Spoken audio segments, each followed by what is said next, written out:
Welcome back, everyone, to another edition of the Big Blue Banter podcast. Here with myself and my co-host, Nick Turchin.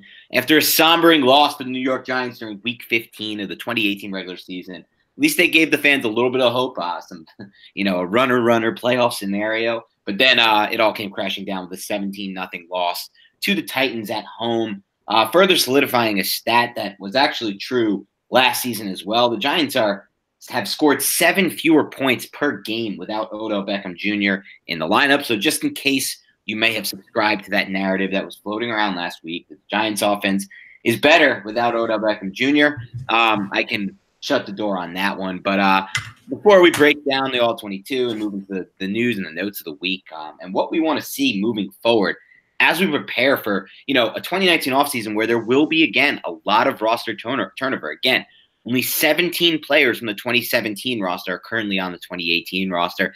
That is a hell of a lot of turnover in one offseason.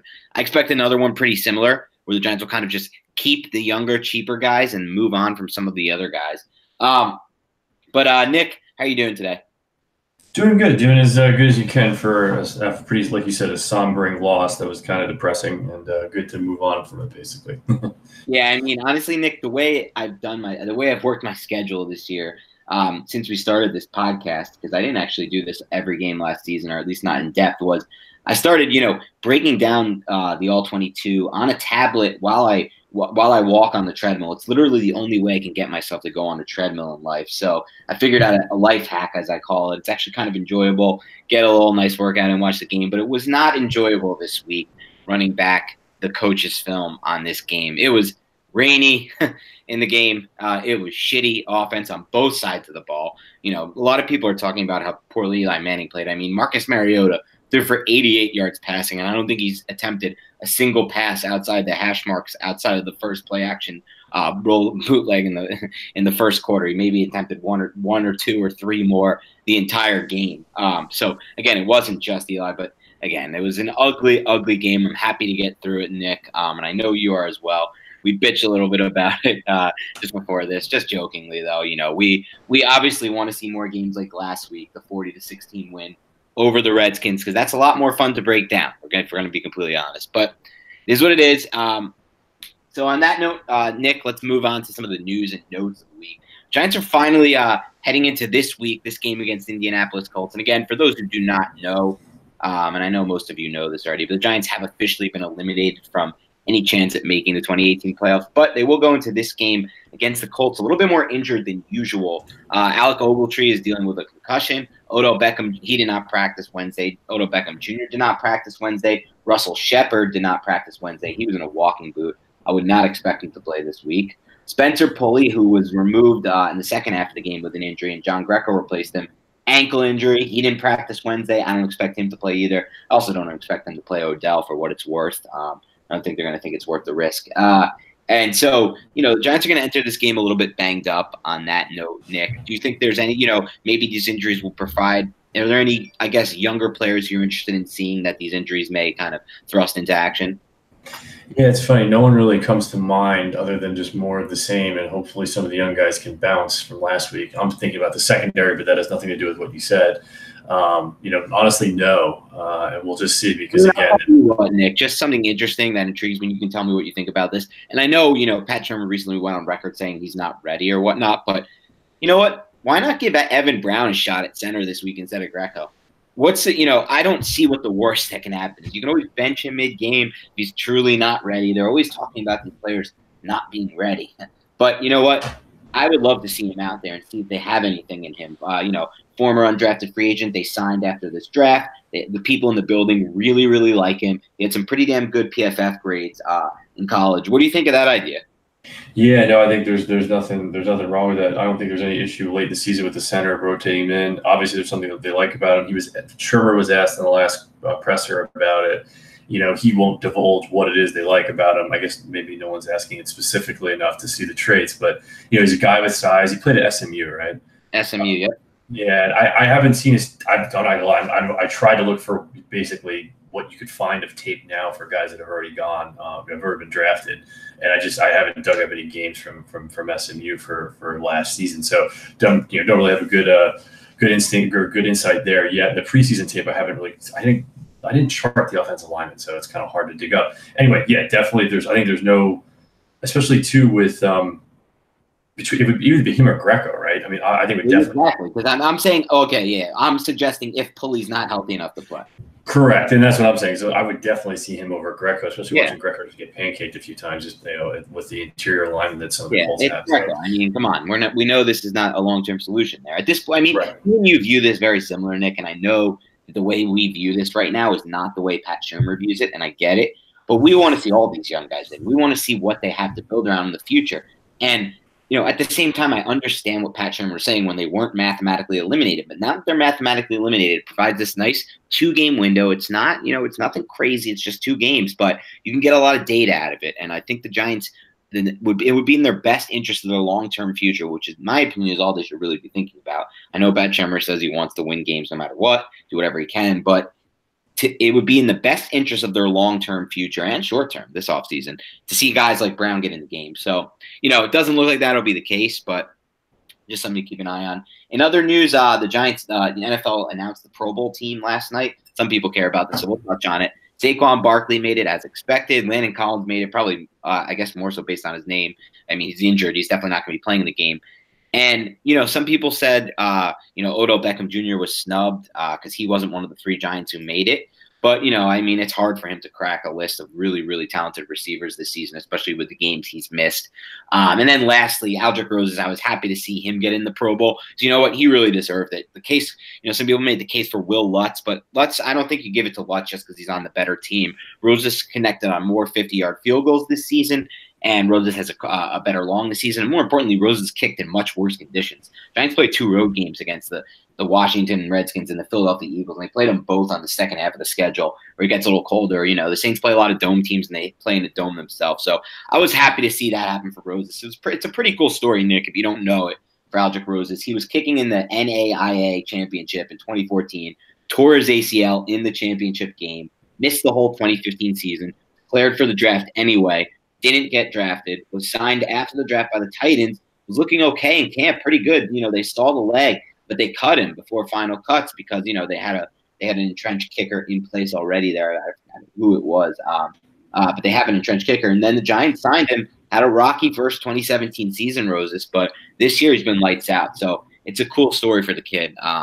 And we'll see where that goes. Any other comments from you on the Pro Bowl, on what happened with the Pro Bowl? Yeah, no, not good to see you guys get it. About the Pro Bowl, I get it. Right. But we had to say it anyway. Other news of the week, Eli Manning was named the starter for Week 16, and it sure sounded like Shermer plans to start him for Week 17 as well. I mean, we've beaten this topic to death. Right now, at this point, with them mathematically eliminated, I think most Giants fans would want them to turn to Kyle Lauletta. At least even those who want Manning back for 2019, I think, would see the logic in turning to Lauletta for these 2 games. I don't buy the not ready argument. I mean, listen, he came into a game against the Redskins 2 weeks ago where the Giants were literally just running on first down, running on second down, and throwing on third down. And they were throwing from third and long in almost all of his snaps. He looked overwhelmed. He looked like a rookie for sure. But you know what? Nick Mullins is playing this season. Was Nick Mullins ready when 49ers thrust him into the starting role? And I'll always come back to that, Nick, because I think it's important and I think it's true. So, I mean, anything else you got on that? The only thing I'm starting to think is that, number one, I've been wrong in everything that we've talked about for the future of this team. But besides that, I do think, though, maybe there is a little bit of kind of keeping not rocking the boat with Manning and dealing with any of that. And as well, though, maybe just hiding their potential interest in drafting someone for upcoming for this draft, basically with the theory that if you really think Manning's going to play next year, you're going to play him throughout the end of the season because you want to keep the continuity, and basically if you're going to have to go then trade for the number 1 or number 2 or 3 pick, whatever it is, to get that quarterback, can help with that, basically hiding your intentions a little bit. I don't know. No, that's interesting. I'm definitely intrigued by that line of thinking. I mean, hopefully, at this point, I think it's pretty fair to say most informed Giants fans want an upgrade at the quarterback position. Now, some Giants fans believe that it's possible in 2019. Others believe it's impossible in 2019. That is a whole different debate. But, that would be an interesting move. Gettleman loves his guy in this draft class and decides to trade up. But we'll see if that happens when it does. And then the last bit of news in a very, very slow week, actually, for Giants news, as reflected in my numbers for my job, which is never great. But, it's a slow week for the Giants. I get it. Their season just ended, and there's still 2 weeks to play. But the Giants also do not plan to scale back Saquon Barkley's workload. And while fantasy football owners who are playing in their Week 16 championship game in Indianapolis on the turf are excited about this, I don't know if it's the best move for the Giants' future personally, Nick. I think, obviously, God forbid, if he were to get injured in this game and then force them to miss time in 2019, it would be a devastating decision. I just don't really see the point of keeping his workload so high for these final 2 games. I mean, he's playing. Wayne Gallman, I don't think he played a single snap against the Titans. That's correct, right? Gallman wasn't on the field for a snap, right? I did. I don't recall seeing when they had something around. Let me just make sure. I'm pretty sure. I'm looking at it right now. I'm pretty sure Gallman was not on the field for a single snap. Yep. Wayne Gallman did not play a single snap last week. I mean, let's be honest here. We don't need that. I don't think these last couple of weeks we've seen what Barkley can do. Obviously, the experience behind the run blocking, behind the scheme will help him. And I'm not saying to bench him or anything like that, but, I think it's time to scale back the workload a little bit. And that'll also give them an opportunity to see what they got in Gallman. So where do you stand on that one, Nick? Yeah, and the guys they have in the practice squad, like I wouldn't mind seeing that if they could somehow shuffle it around to get them some second half reps in a game like this. But again, it's a different school of thought. We're not, kind of banging against that door a bit there. Yeah. No, I mean, you're right about that. I guess it's something that, again, we view it a little differently than we're viewing it right now. And that's understandable. They believe in the idea of momentum carrying into the offseason, which I'm not going to tell them is untrue because I don't think it's really easy to define one way or the other. But it is what it is, I guess, at this point. So moving on to the All-22 coaches film of this Titans blowout loss for the Giants. And it wasn't really – I guess it was a blowout. I mean, the Titans barely scored, and they only really scored their points off in the second half off of turnovers. But I digress. We'll start with Eli Manning here, Nick. Bad game for Eli, right? I mean, no matter how you slice it, even his biggest supporters will probably tell you it was a bad game. And again, like I referenced earlier, Marcus Mariota, 88 yards passing. He didn't impress me at all. And this is kind of where I see it. Where I stand with Manning is more of a gray area than most. I'm obviously more towards the side of, he's not performing at a high level. I've made that clear. But at the same time, I don't think he's the worst quarterback in the NFL, as some have suggested. And I think that every week I see bad quarterbacks, bad quarterback play. But anyway, in this game, obviously it was not pretty. He struggled. So, what do you think led to Manning's struggles in this game, Nick? And did you see anything different or just kind of a lot of more of the same? I would just say more of the same and not as, I guess people would think it's negative. For me, he hasn't changed since week 3. I mean, it really hasn't been a big, in terms of my overall grade on him, because basically you just have the same Jekyll and Hyde type tendencies where he's going to have great throws and he's going to have really, really bad throws. And he had a few really, really bad throws, and his placement was pretty tough this week. And so overall, it was one of his worst games for sure. But it's not like my opinion really changed of him. He still has the ability to string together good games. It's honestly, we're not talking out of school here. It's very, very, it's few and far between. So at this point, it's kind of like it is what it is. And I guess that they're okay with that. And I think that that's probably why I don't know if to believe anything I hear in the press conferences at all from anyone in the Giants organization. So I'm not sure, what's really going to happen there. Yeah, and so who really knows? But in terms of the struggles, what was interesting was how Dean Pease, the defensive coordinator for the Titans, dialed into the book on Manning, if you wanted to say it that way. Like, change as much as you can after the snap, both coverage and as well as basically pass rush. Dean Pease set, I'm saying this, jokingly, but he set the record for the amount of zone exchanges he ran this week. And the zone exchange basically being a blitz, but you're only rushing 4. So there's someone coming off the line and it keeps dropping to cover. All year. And right. And so, but this was insane. This was like, I think I counted like 10 or 12. And so it's like, it was just constant changes to looks. And so the goal then is to make Manning pause and kind of not get comfortable with what he's seeing and then blitz him occasionally with rushing more than 5. Right. And that was just put on display. And, the offensive line had some pretty major gaffes, I think, at least, like kind of blown assignments and that type of stuff. And then part of it, Dean Pease got a game ball from Vrabel because of how good the game plan was. Whenever you pitch a shutout, it's definitely partially the defensive coordinator. And just in general, the front, I remember getting in the running game. Stick with Manning. Yeah, I think that's kind of the game there. And his deep balls were not, he didn't look comfortable really at any point in the game. Yeah, and I mean it's interesting what you bring up about the way that teams play Manning. It is true. You really don't see a lot of more than 4, a lot of blitzes. A blitz is when, defensive coordinator sends 5 defenders or more. You don't see that a lot. You see a lot of what Nick's talking about, zone exchanges where they're really only rushing 4 guys, but they're coming from places Manning might not be expecting, and they're changing things after the snap that screw with Manning's head because he's, predetermining in some ways where he's going to want to look with the football. And this season, Manning when blitzed is actually a better passer. He has 5 touchdowns and 1 interception when blitzed, according to Pro Football Focus. And then when not blitz, he has worse numbers. And, this is a part of the reason why. But, at the same time, there's also the flip side of that, Nick, because I was looking into the numbers, and the Giants have, according to Pro Football Focus, the 7th worst pass blocking grade overall for any team. So I looked into, all of the teams that were in that bottom 6, just worse than the Giants. You look at quarterbacks like Phillip Rivers, who has the 5th worst, Chargers have the 5th worst pass blocking, and Minnesota Vikings, Kirk Cousins, Chargers have the 6th worst pass blocking.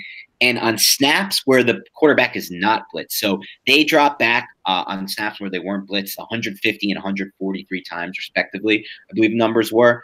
Manning's only done it 110 times, but Manning on those 110 dropbacks when he's not blitzed, when he is blitzed, was sacked 18 times.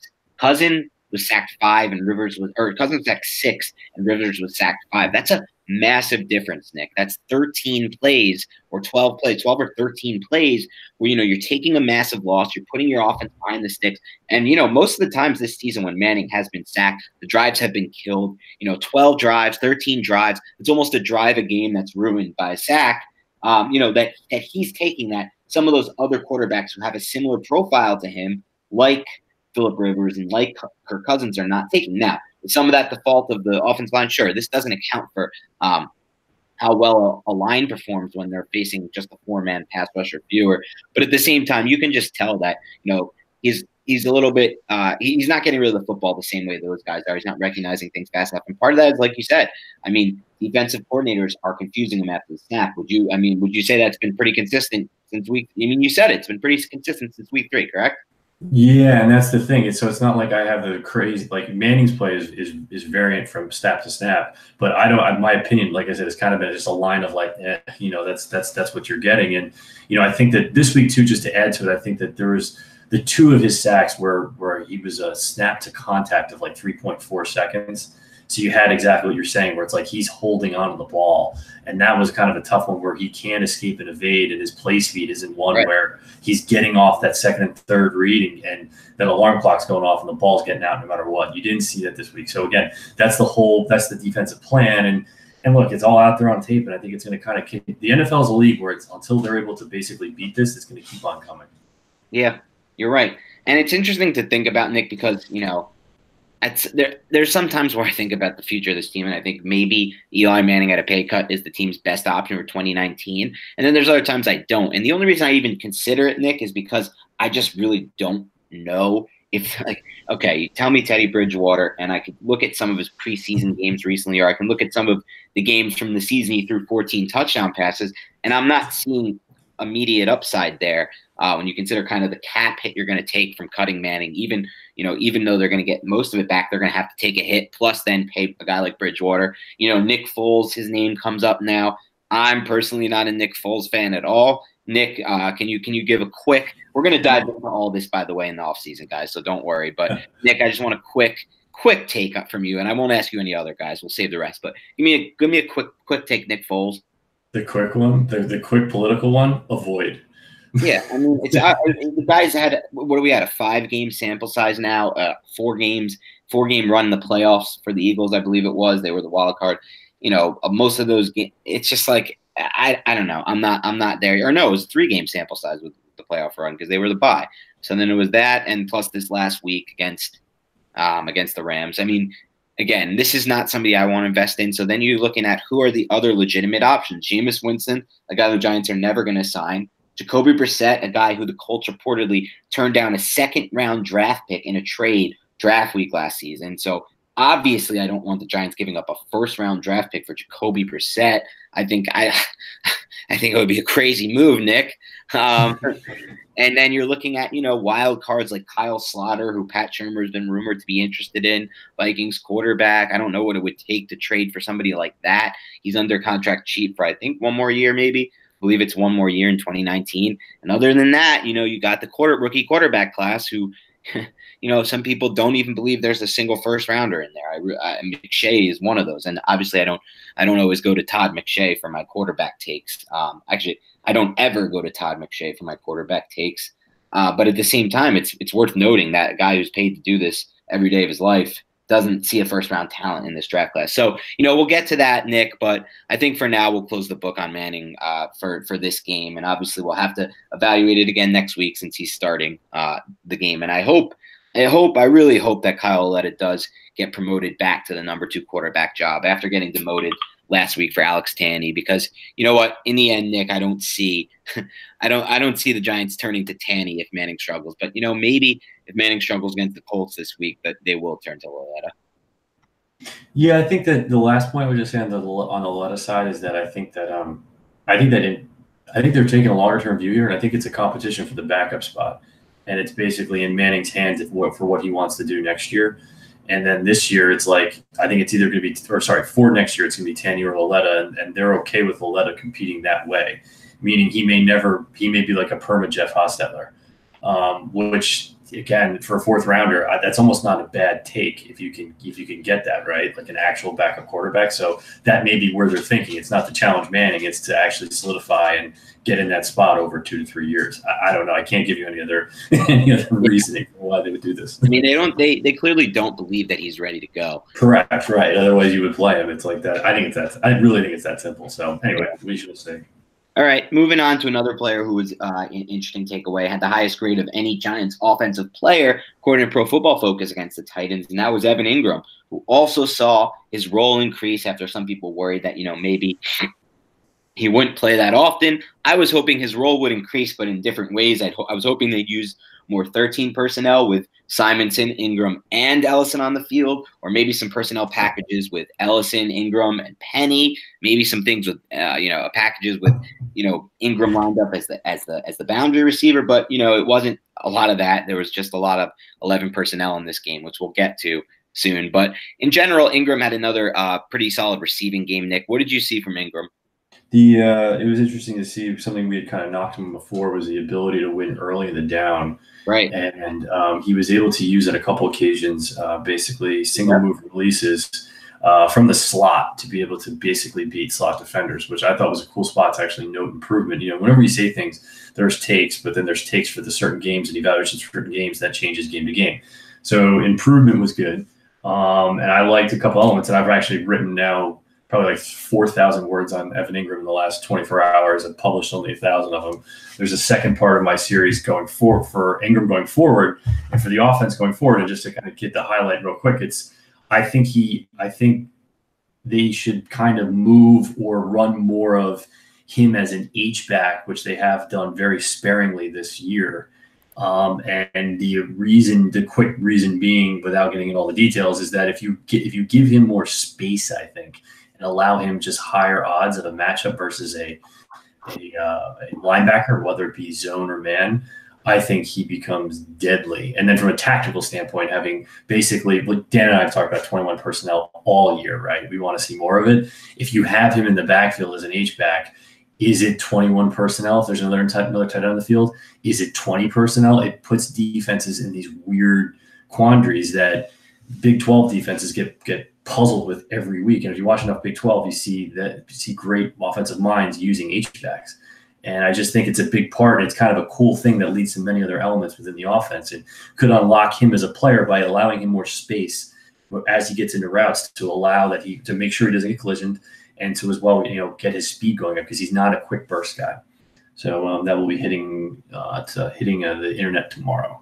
Yeah, and you know what, Nick? We talked about this right before the show, and I love this idea, Nick. It got me really fired up because, as you know, and as the people who've been listening know, I've been looking for ways to get Ingram more involved in a bigger piece of this Giants offense, and I've suggested maybe him dropping weight in the offseason, moving to wide receiver. But this to me is just the much better idea. You put him in an H-back role, you have him in a unique role of the offense, a unique role in the offense, and like you said, gives him a better chance with his skill set to win, and it gives you a unique piece in your offense. Nobody in the NFL is going to have an H-back like Evan Ingram. Nobody, okay? This guy ran a 4.41 at the NFL Combine. And again, like you said, Nick, I did like to see how he was doing some of the things he struggled with earlier season, like winning early. But you know what, Nick? He did win early at times in some of the games way early in the season. I remember against the Jaguars, Sure. over routes that really he ended up just dropping, but he should have caught. But part of it may be that he was injured for a stretch of the season. That really was an ugly hit he took against the Texans, and then injured his hamstring a few weeks after coming back. But like you said, it would give the Giants some creativity and some uniqueness in their offense, and it would allow him to kind of stay at the weight he's already at, to do some of the things he's already done as far as the blocking goes and some of the concepts. And again, they used him last year in this role with Ben McAdoo actually a couple of times. He scored a touchdown against the Lions from an H-back role, had a couple other big plays. So hopefully they can mix that back in to their offensive scheme. And one of the routes that Ingram won in this game, and you did a good job of breaking down on Twitter, was that I believe it was 4th and goal right at the end of the game when the Giants were trying to get just 1 point on the scoreboard. And Ingram won really early with a great route. Should have been a touchdown. Manning underthrew him on this ball. And again, this was a very short pass. And it was obviously an alarming pass, in my opinion, by Eli, because this pass has to be made, I think, 9 out of 10 times, I would say, just based on, the distance, the lack of pressure on the play, Manning's ability to really, the position the quarterback was in. Would you agree with that? That was a really, really bad play from Eli on that one. That one looked like the ball came out of his hand weird for whatever reason. I mean, that happened a lot. I guess I should say that, Nick. You're right. Because that happened with Mariota a bunch too. Yeah, actually the one I hated the more was the one before that to Fowler on the fade on the kind of pylon fade to the left. It was the second down play. Fowler destroys the corner and Manning throwing to the left again. The fades to the left. Manning's feet get all kinds of out there. Basically, his plant foot is facing the sideline, and the ball misses by 4 yards. You just kind of look at yourself you have to, this is what they have to live with basically, because it had again, we're not talking out of school. This is all on tape for this year, and just anyway, that throw was worse to me than actually the ball kind of not getting to where it should be on 4th down. Yep. And, it wasn't only bad for the Giants passing game against the Titans in week 15. What happened with the run game, Nick, after just 2 really, really good performances by the Giants run game against defenses who were really good fronts and geared up to stop Saquon Barkley and the run game? Why were the Titans able to do what those teams were not?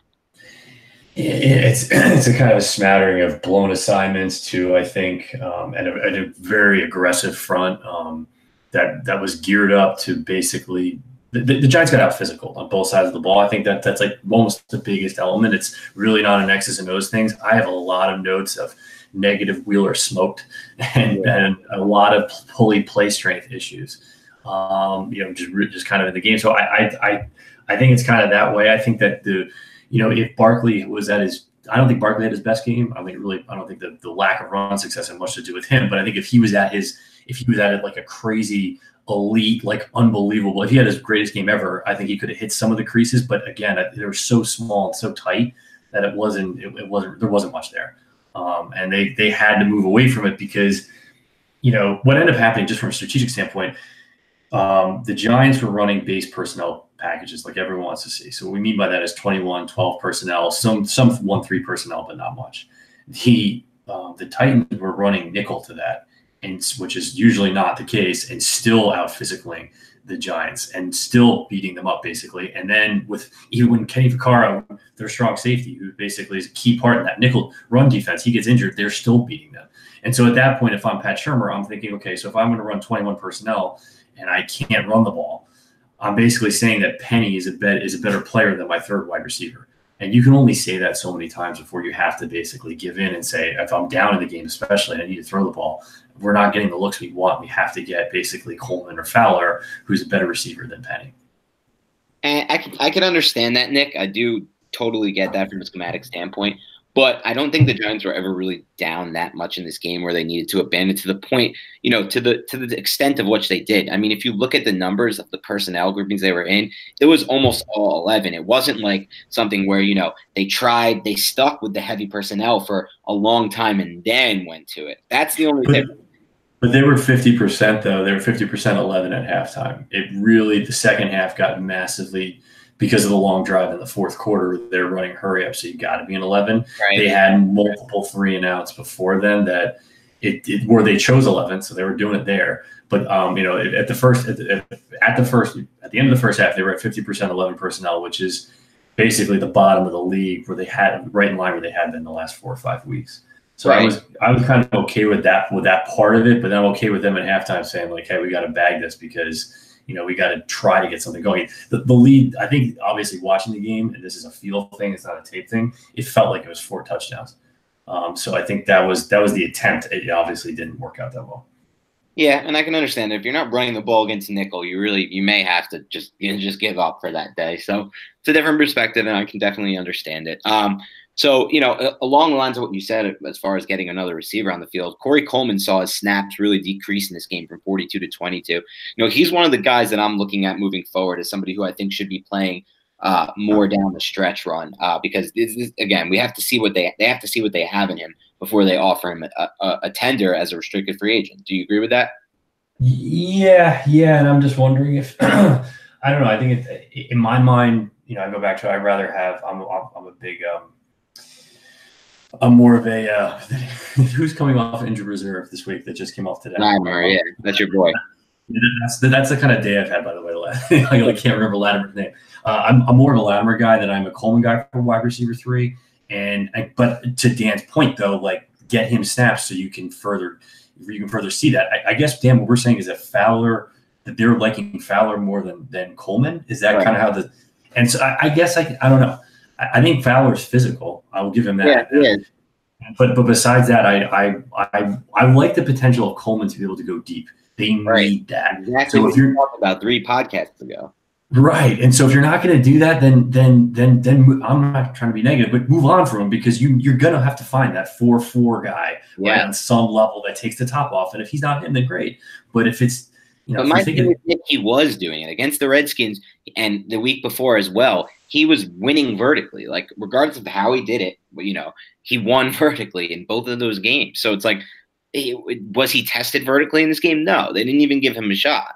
I can't recall because they definitely threw a lot of vertical concepts, almost more than I thought they would. But I'm only thinking of Fowler off the top of my head. I can only think of Fowler and Shepard too. They're running Shepard on double moves, and that wasn't really his thing. And whatever. I think he's a better route runner in the intermediate that they should have kind of targeted. That's where he shines. Of course, they're mixing him at. They're trying different concepts for players that really don't fit in that receiver core right now. That's another issue with the Giants right now. Their wide receivers are not getting unbelievable separation. Would you agree or disagree with that? Yeah, I think it's tough with it. Without Odell, you see it on tape that they don't have. You really see it.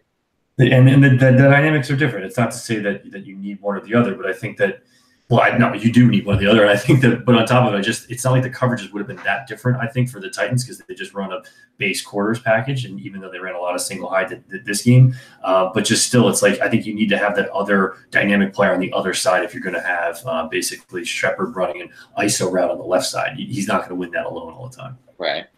And we'll move on to the defense in this game. As you said, Nick, the biggest takeaway we both have for this defense is they just got beat physically in this game. Some of the players who had good games in the past, Grant Haley, this was not one of his best games. He was, he wasn't terrible. And again, they're using him in a really interesting role. Don't you agree with that, Nick? The way I see it, like he's almost like a big nickel, like linebacker / defensive back. Yeah, in normal nickel, he's the nickel back to the field, and he rarely plays to the boundary, and he's usually in space.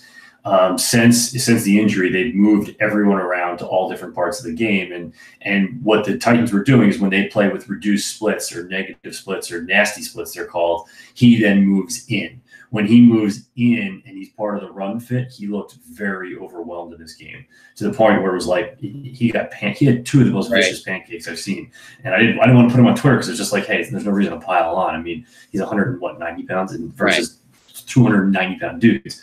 So it was tough, but I think he was physically put in a place where I think it was difficult for him to make plays, and he wasn't the only one. Guys like Riley were in right positions and could not really make many plays at all in terms of finishing. There were many guys that were in right positions. The only guys who finished all day were really Morrow and Goodson and Ogletree at times, but for the most part, it was a tough game overall, and they were really. But like I said, and what I was talking about before a little bit, I thought they were so dominated in that first drive that I thought the score would be 28-0 by the fourth quarter, and they would have like 3 possessions. Yeah. I thought they would pack it in because it was that hard, or it seemingly was that hard against the offensive line. You had a right tackle whose dad had just passed away. I found that out today. That I don't even know the guy's name. I hadn't even heard of him. Number 71, right. But the guy played out of his mind. He was Dennis Kelly, correct? Yeah, dude. And honestly, like just to say, from the Eagles a few years ago, this was an amazing trade by the Titans. You never find talent like this. Back end trades. I think they traded Dorial Green Beckham, the former second round draft pick bust, who actually was taken before Landon Collins a couple picks before. And they traded him for Dennis Kelly. Everyone thought it was just a throwaway trade, but Dennis Kelly is like the best swing tackle in the NFL, basically. Yeah, it was crazy to see him kind of say frankly. He beat the living shit. Sorry, he beat the living shit out of Kareem Martin a few times. No, he did. Wow. He should have but that right side of that Titans line was just killing people. These are not even big names playing over there. Really good job developing linemen there for Tennessee, I think. And that's been the case for multiple years now. But I like you said, I saw it. In my notes, I have it similar to you. I thought Goodson was the best defender on the field for the Giants, which is good, interesting, for them for sure. Like you said, Morrow flashed a little bit. I thought Mario Edwards actually flashed a little bit. He didn't play that many snaps, but he definitely flashed to me. And, some of the other interesting parts of this game, Nick, that I wanted to touch on were, one, we'll start with Olivier Vernon, who was dominated by Taylor Lewan. I mean, he had a terrible game, Vernon. This is not, when you're making $20 million against the cap, you can't have games like this. And he has them so often. It's like, at this point, Nick, I think we're getting to the point where the Giants might have to just eat the dead cat money on Vernon and look for some kind of replacement. Yeah, I think that he's got a good bull rush move, but that's his only move. That's the only move he ever tries. Yeah, and I think it's really weird. It's hard to see what's injured with him. Usually, when players are injured, you kind of point to one move that they don't have. He doesn't have. He has an okay swim move, but his push-pull before the swim to basically start the pass rushing plan is just totally absent. So he's running into guys and trying to gain half man, which he doesn't get. And then it's just like a long arm bull move where, most guys in the NFL at the tackle position are not going to be, you're not going to take them into the quarterback that way, especially he's only like 280, right? 275. I don't know. We need more from him. And specifically too, just again, to speak on the traits and not just to try to hammer the player, but in the preseason, he had a good sack in the second game, I want to say, where they ran a 3-man slide to his side and he jumped in between the tackle and guard very nimbly with explosiveness. We haven't seen anything close to that since the Eagle game week 6. Right. And then it's just gone away. So again, if you're talking about an injury, you're talking about injury, but then it comes into, is his body durable enough to justify a salary? I don't know. And at this point, again, we're not speaking out of school. The tape's all there. I don't know what to say. It's tough. It's tough. I mean, listen, you don't know if his body's up to the task, but I can tell you what, he's been injured in all of his 3 seasons with the Giants. He had a broken hand that he played through in his first season that he said, he didn't say, but it limited him in the first half of that first season. He signed high ankle sprain last year, high ankle sprain this year. Doesn't look like he did in that preseason game where he was pretty dominant. I got, excited about him being an X factor on this defense.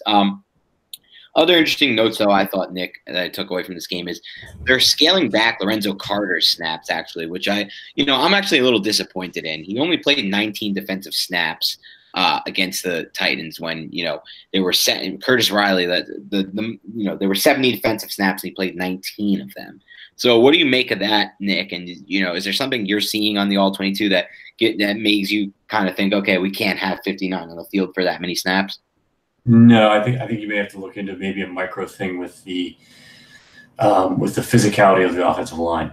that's not Carter's thing. So when you have guys like Kareem Martin getting pancaked, Carter's going to get pancaked probably worse. Right, that's true. He's only 250 pounds. That's a good point. Yeah, and Morrow started the game as edge rusher. So I think that was kind of their hope, was to take their most physical guy to, and get him going that way and kind of stick with that, which again is kind of the cool thing when you have a deep bench, right? It's like you can kind of switch from game to game, and they will do that, and they will stick with doing that. And I think they sell their guys on doing that again somehow, because obviously, like you say, production and time are going to vary heavily. Yeah, no doubt. And I mean, you see it across the board. I mean, I think Sean Chandler should play more snaps. He only played 9 snaps, but I guess, like you said, these could be matchup and game dependent decisions by Betcher. But hopefully guys like him, Chandler, really all three of the rookies, Chandler, Carter, and RJ McIntosh only played 10 defensive snaps against the Titans. I'd like to see them all at least double that down the stretch. Honestly, I would. And I think it would be good for the Giants' future, but we'll see where that goes. But we'll move on from the All-22 of this game. We'll bury the tape, as they say, and we'll give a quick preview of the Colts game. Is there anything specific you're looking into in this matchup, Nick, under the assumption that Odell Beckham will not play?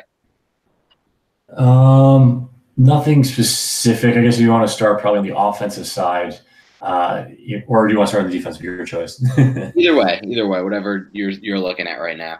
The defense, not to simplify it, to be fair, I haven't studied it that closely since earlier in the year. But they're predominantly a too high coverage structure. They play a lot of zone, and they've got pass rushers that are better than you would expect. You probably haven't heard their names, and to be frank, I really actually can't recall many of their guys that are playing on the front four. It's one of those, but that's the type of defense it is. They get after the quarterback, and from a zone perspective, you have a lot of twitchy players. So Darius Leonard is their star rookie linebacker. He's going to be everywhere. Giants fans are going to get used to that, to his name. In the secondary, they have guys who can absolutely make plays. And I think that they played a lot better. They're a great example of a team. If you watch them in week 4, week 3, even, you would not really think that they would be in the position that they're in at this point. You could see they have a lot of young players, and they're going to be good in a few years, but not this quickly.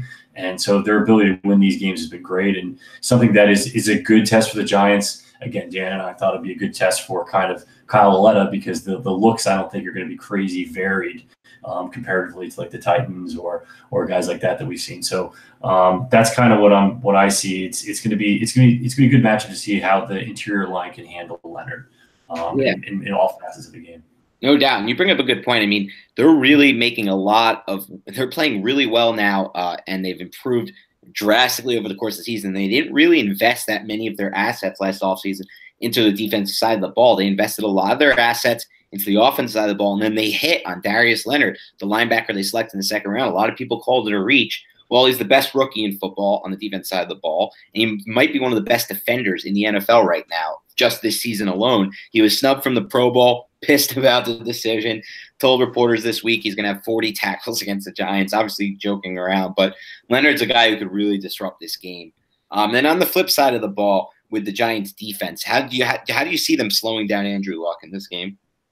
Yeah, I think that with Reich, the offensive coordinator, you've got there's a lot of Eagles in the Colts. Right. And so what that means is kind of select quick game, a multiple running game, which they have a lot of interesting wrinkles in the run game, which will be, actually it's not going to be that dissimilar from what the Titans did. The Titans had a lot of wrinkles in their zone game. The Colts are going to have a lot of wrinkles overall between gap and zone. Gap scheme and zone scheme. So that they're going to be very, very multiple in their looks. And on the passing game, they don't have standout players in terms of threats, but overall it's very concept driven and it's very concept sound. And I think that as the next 18 months go on, Luck is going to continue to see kind of like basically a rebirth, I think, with Reich, and they're doing a lot of the right things, and it's going to be it's a tough test, and it's one where the secondary is going to be challenged, maybe not so much from a personnel perspective, but just as much from a schematic standpoint. Completely agree. I think this is a prime example of a game where the Giants could get could have their first really, really bad game in the secondary, because really the Giants secondary has not really allowed many big passing plays this year for whatever reason. Give credit to them, and these players, the younger players stepping up, and James Bettcher. But this one's going to be a tough one. But on that note, Nick, we're going to actually move it along to questions from the listeners. And, mistake on me here for not asking early enough on Twitter to get some questions. But we are getting a lot of late-minute questions. So this should be a fun one, Nick, as we move towards this. So we'll start with Benji, a longtime listener and a guy who asks questions in every podcast. Really knowledgeable Giants fan. Love hearing from him. So he starts off by asking, he's always got a bunch of questions. He asks, what are the odds of Landon Collins getting tagged after the shoulder surgery? They're high. I want to come out with like a 10,000 word piece on why they should basically sign him long term. It would have to be a bit of a projection, but I think tagging is the middle ground. I totally understand his side of it. He doesn't want to be tagged. He wants his financial security there, but I think the tag is kind of the middle ground to see what's what next season. Yeah, I mean, I answered this on last week's podcast, and my answer hasn't changed. I think they'll tag him and then sign him to a long-term deal before the start of next season. You saw the impact that Collins had on this defense last week. They would have had a much better chance to stop the Titans offense with Collins on the field. Much, much better, especially with the way they used Haley and the players they've tried to use to replace Collins' role in the defense. So I think it's going to end up in a long-term deal. He also asks, will we see Kyle Lauletta start at all this season if the Giants have a chance to spoil the Cowboys season? So obviously, if the Cowboys lose this week, I believe, and if the Eagles win, there will be a chance for the Cowboys to miss the playoffs altogether. If they finish the season, I believe they would end up finishing with 8-8 if the Giants then defeat them again the week after. I'll answer this first, Nick. I don't know if we'll see Lauletta even if the Giants don't have a chance to spoil the Cowboys season, even if they already clinched.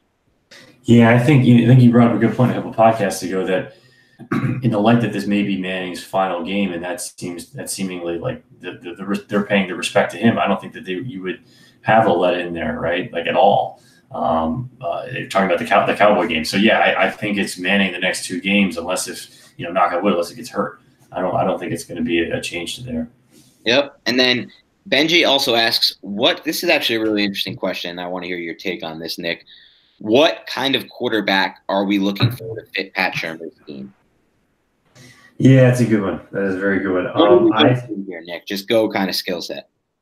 So from a skill set perspective, I think it's someone who has starting off with solid footwork to be able to get him easily on schedule. The whole thing is timing and rhythm based.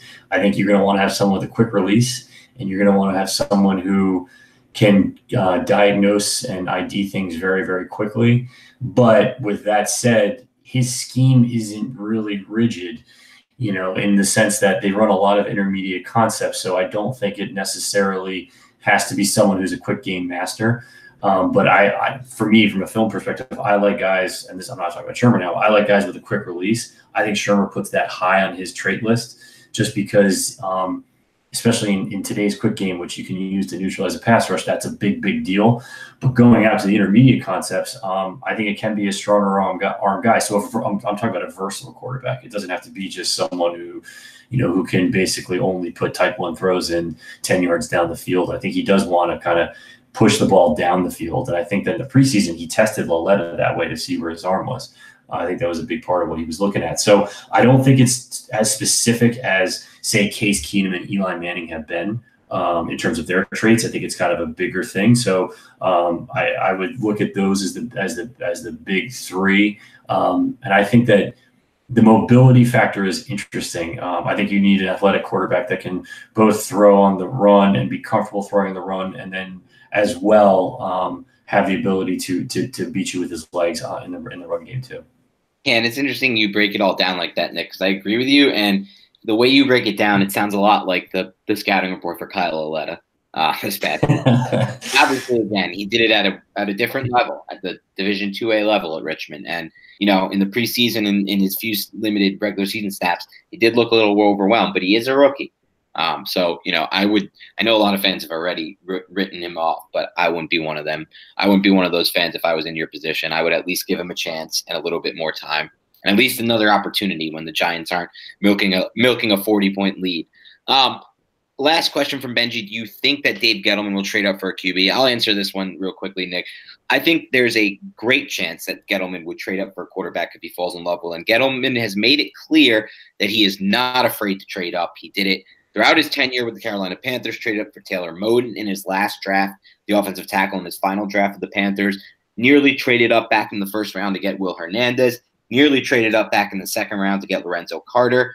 If he sees it, he will trade up. I don't think he'll trade down. That's a whole different question, and one that Benji didn't even ask. But I don't think that he'll trade down at all during his tenure. I'd be worried that he'll ever do that, and that's a valuable move for a general manager. It's a little disappointing. But, yeah, to answer his question, I do think that it's possible he'll trade up. Do you see it any differently, Nick? No, I think that if January, it's like January 12th or so when they have to declare, and we're talking about Herbert or Haskins. I think right now those are the top two in the driver's seat if you want to think about guys and quarterbacks going forward. Haskins has a lot of the traits, has a couple of the traits that I talked about. Herbert's got a couple of them too. Both are pretty raw, I think. If they think those are the answers, I think that he has no problem, absolutely no problem. Probably will overpay for it, and that would be the headline, right? But again, if you think that's your guy, as Dan, in my opinion too, Dan has rightly said, then you get him. Like, it is what it is. It's just right. It has to be done. Now, if he doesn't, and if the scouts, and again, this isn't. The one thing I want to point out I'll add to this is that I think it's going to be a consensus decision. So you're going to see the pro department. We're not going to see it actually. Internally, it's going to be pro department, coaching staff, and Gettleman all getting on the same page. They now have plenty of time to do it, right? Which is what they did not have at all last season. Right. And so I think they're probably already not close to the end decision, but where they have in their heads how things are going to work out from a pro department perspective. So it's gonna. I think it's gonna be one of those two. I couldn't tell you which one it'll be, and I'm kind of psyched to write about when the decision's made. Honestly, Nick, I'm not as sold as you are. I think they might pass altogether on this class and look to the 2020 class. I'm not sure of that, but I think a lot of it's too bad, honestly, Nick, that the draft comes after the free agency, because if it was the other way around, it would be a lot. I think things would be a lot different in general for all the NFL teams. They'd be able to plan better. But I'm still completely in the dark about what their plan will be at quarterback, based on the fact that, like you said earlier in this podcast, you can't really take Shermer's comments now for face value, because what is he going to say when they ask him if Eli has years left? Is he going to say, no, he's done, he's shot? Like, he's not going to say that. There's not even there's no chance he would ever say that. So, I take those comments with a grain of salt. Yeah, and I think there's other too. Is like if Herbert doesn't declare, I think right. Like then the whole thing is basically then you're looking at, in my opinion, what if they don't move and they want to get a guy like Allen at defensive end? I think that's the better move at that point. And right. So anyway, we all shall see, and we do not know right now. Yep. Giants Passion asks, we have control over Janoris Jenkins for 2 more years. He'll be playing for his next contract. He can still lock down in coverage. Tackling comes and goes, and sometimes effort seems to also. Do we keep him? I still say yes, because of the difficulty that you can bringing someone else in on the free agency market, coupled with the weakness in this draft class. This draft may be crazy where you have a chance at a guy like Greedy Williams in the second round. I'm just throwing a random spitball out there. Unless if something like that happens, he's absolutely back, and it's gonna see. Who knows how he'll play next year? I think that the effort. I don't know if the effort comes into. The effort looks like it may not be there, but overall the tackling. He tackles like a coverage corner. It's inconsistent. He's not that Tampa 2 corner. So I'm okay with that. I'm not, giving him like a long-term contract. I think is maybe a totally different conversation. But right now, I think he's definitely the C. Yeah, no doubt. And this is sometimes gets lost, in my opinion, with fans who just think, he counts this much against the cap. Let's get rid of him. And he counts that much, and then we get that much money because, what are you going to do with that money? What are you going to do with that salary cap space? Because the free agent market is often, a really bad place to find another cornerback or to find a replacement for Olivier Vernon. And if there are guys who even flashed any ability like Jenkins has in coverage or any ability like Vernon has as a pass rusher, they're going to cost even more because the cap has changed, the contracts have changed, the market has changed, and you're going to have to invest in them longer term. You're going to have to pay them more money down the line with future salary cap space tied to those players. So that's the whole issue to me with the fans who get on Alec Ogletree's contract and, who nickel and dime every single contract. It's not a system where, if you don't pay for a Nate Solder, you can use that money and find someone like a Nate Solder who's better the next year. That's just not how it works in the NFL and free agency. So with those contracts on their back end and a lot of dead cap still tied to both Jenkins and Vernon, I think Jenkins will be back again. The Vernon thing we touched on earlier, they might just have to release him, but with no guarantee they'll find any better use for the money. But that's kind of where we're at now. Harlan Hugo asks, think about how you felt about the offense's progress going into this past week. The Giants look similar to the prior 5 weeks and score 30 points in the next 2 games. What will your overall feelings about their direction be going into the offseason? That's a great question. That's a great question. These are kind of snapshot because we didn't get a chance to look at them. I think the ability to string together big plays has been something that I've been kind of impressed by with the unit at the tail end of the year, whether that be Beckham throwing a pass for 50 yards and that type of thing. So like the explosive plays, it has surprised me. And that may sound like people are like, what are you talking about? This offense is kind of dead, or, it was just shut out on Sunday. I guess overall, I think it's can they harness more of that and get more and build on that. That's how I would look at the feeling is one of opportunity. If only a few things were kind of tweaked in the overall personnel groupings, meaning I think their skill positions are pretty good.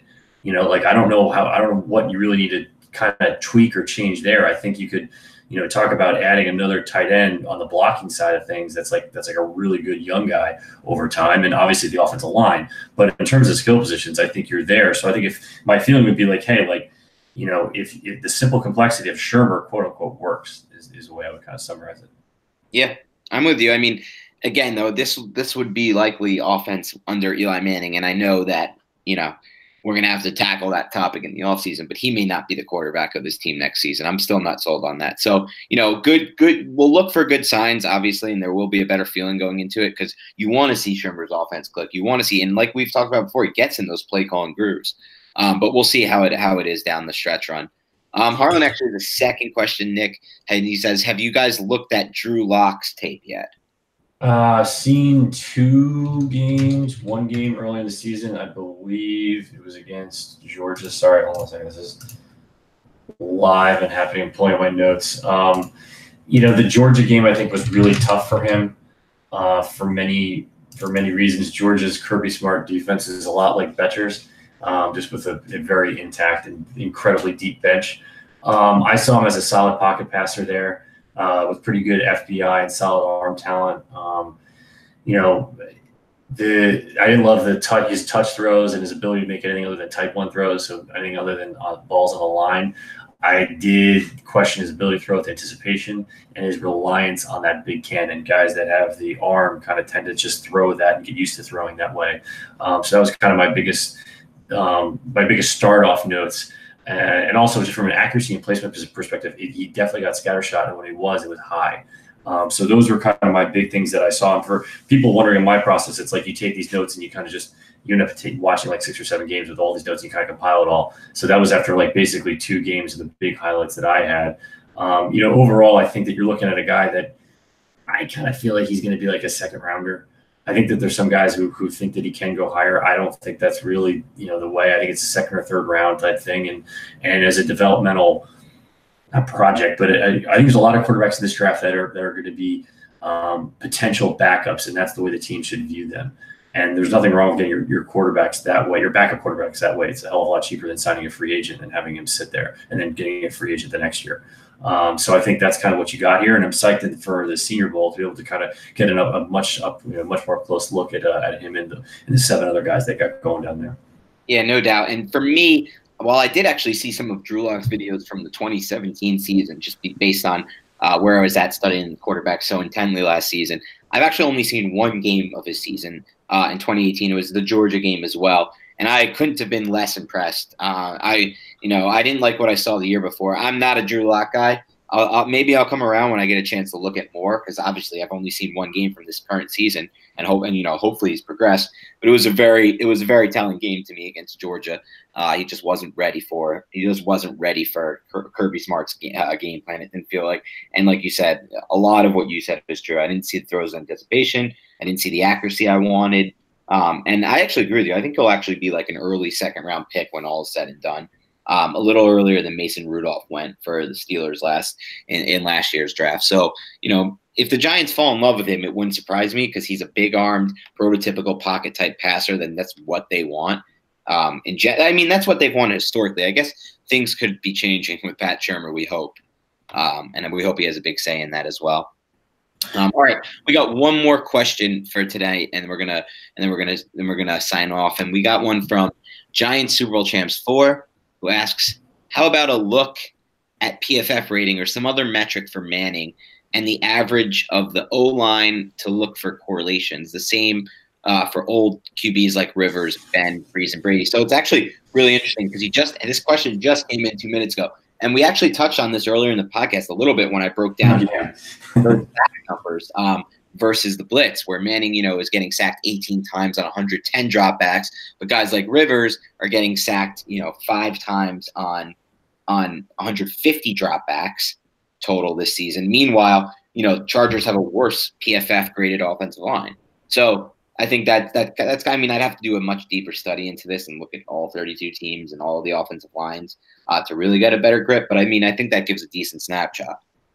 The other side of it too, I appreciate that they're old and slow, but you got to look at guys like Rivers, Big Ben, Drew Brees, and Tom Brady. Number one, you're talking about 2 of the 4 best quarterbacks in the league, right? You're talking about the all-time passing leader. If he's not there already, he will be, Drew Brees. But they're all guys with really quick releases. And so from a trait perspective, forget their age. From a trait perspective, these guys can get rid of the ball. Yep. Like when they move quick game is fucking fast. Especially Rivers. Rivers and Manning cannot have any different profiles. You have the ultimate gunslinger, who then is like this outgoing, gregarious dude who's kind of the man. And then you have Manning, who's the silent professional, who's just but at the same time can win any game and coming down the stretch. Very different ways of doing it. But definitely I would say from a trait perspective, everyone you mentioned has very quick releases. And from any point in the pocket, all those guys can get rid of the ball, from a while under duress, versus a guy like Manning, whose footwork, I go back to it, I think his footwork is kind of the issue. When his footwork breaks down, he then has to reset, and then the longer release comes out. And it's just right. That, and that's really it. It's not, again, I'm not saying he's not a Hall of Famer. I'm not bashing him. It's just everyone has different traits, and these 4 guys have quick releases. Yep. And so we end the podcast for this week on a big bang. Phillip Rivers, Eli Manning, one of some sorts. And that seems like what the type of stuff we're going to be hitting a lot for the next 2.5 months, I think it is, until what is it, December, January, February, 3 months until the Giants have to decide if they want to award Eli Manning his $5 million roster bonus on March 17th of the new league year. So until then, this will be a hot topic. On that note, I am going to sign off without a Go Giants this week, because the season is now officially over. And while, you still maybe want to see some wins, it's time to start thinking about draft position. Anything else you want to add before we sign off, Nick? No, good to go. I have my Ingram piece out hopefully tomorrow. Guys, I'll talk to you guys soon. So for sure, check out Nick's Ingram piece when it drops. And guys, do us a favor, help us spread this podcast. Like the podcast, download it on iTunes, subscribe to it on iTunes, give us a rating if you can. 5-star rating, we'll take any kind of review we can get. Thanks again for keeping this thing going by, you guys listening in every week, tuning in every week, and asking your questions. And on that note, we will sign off, and we'll talk to you guys next week.